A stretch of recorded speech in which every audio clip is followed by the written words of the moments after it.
En Patagonie, Bruce Chatwin. À Comodoro Rivadavia, je rendis visite au père Manuel Palacios, le génie encyclopédique du Sud. Il habitait au collège salésien, caserne de béton blottie entre la falaise et la mer. La tempête soulevait des nuages de poussière sur lesquels les torchères des derricks jetaient de sinistres lueurs oranges. À l'abri sous le porche de la chapelle, un prêtre bavardait avec deux garçons. Ses boucles grises formaient des volutes du plus charmant effet. Des bourrasques entr'ouvraient sa soutane, laissant apparaître des jambes d'une blancheur de porcelaine. « Où puis-je trouver le père Palacios ?» Son front sans rides se plissa. Il avait l'air ennuyé. « On ne peut pas le voir. »« Il habite bien ici. »« Oui, mais il ne reçoit pas de visiteurs. Il travaille. Nuit et jour, il travaille. D'ailleurs, il a subi une opération. Il est en convalescence. Le cancer, murmura-t-il. Il lui reste si peu de temps. »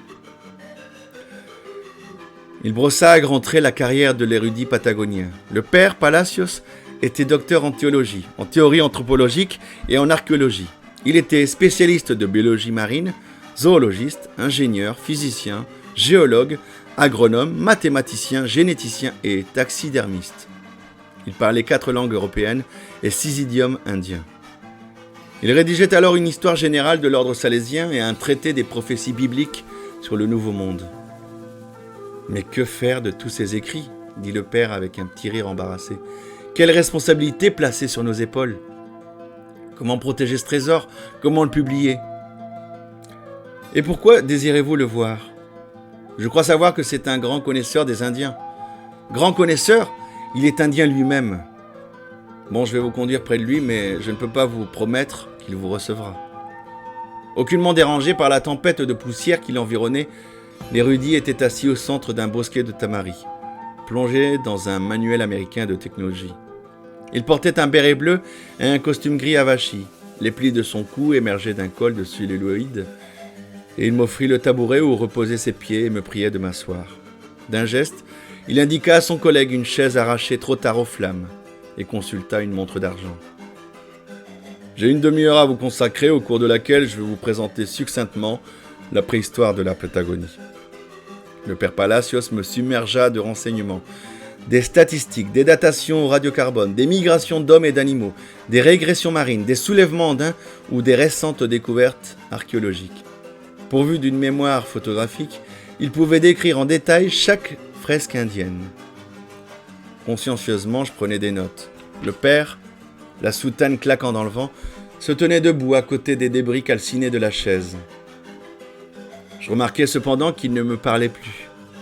Les yeux au ciel, il adressait son monologue aux nuages qui baissaient sur l'horizon. « Oh, Patagonie,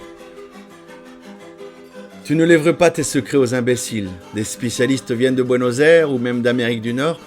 Mais que savent-ils ? On ne peut que s'émerveiller de leur incompétence.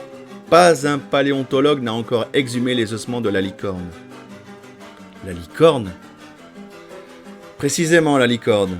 La licorne patagonienne était contemporaine de la mégafaune disparue de la fin du Pléistocène. Les dernières licornes furent tuées par l'homme au 5e ou 6e millénaire avant Jésus-Christ. À Lago Posadas, on peut voir des peintures de licornes.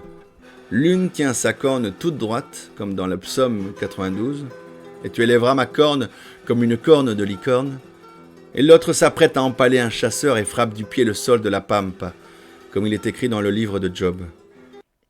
La conférence se transforma en un voyage de rêve. Les indigènes des îles Marquises abordaient en pirogue dans les fjords du Chili méridional, escaladaient les Andes, s'installaient sur les rives du lac Müster et se mêlaient à la population autochtone. Le père Palacios décrivit alors une sculpture qu'il avait personnellement découverte en terre de feu, une femme sans tête, grandeur nature et barbouillée d'ocre rouge. « Et vous avez des photos ?» demandai-je. « Bien sûr, j'ai des photos, » dit-il en souriant de nouveau. « Mais elles ne sont pas destinées à la publication. Et maintenant, permettez-moi de vous poser une question. Sur quel continent l'espèce humaine est-elle apparue ? En Afrique ? Faux ! Complètement faux. Ici, en Patagonie, au tertiaire, des êtres sensibles ont été les témoins de la formation des Andes. Un ancêtre de l'homme vivait en terre de feu avant l'Australopithèque africain. Et en outre, ajouta-t-il négligemment, le dernier a été aperçu en 1928. Le père Palacios retraça alors l'histoire du Yoshil.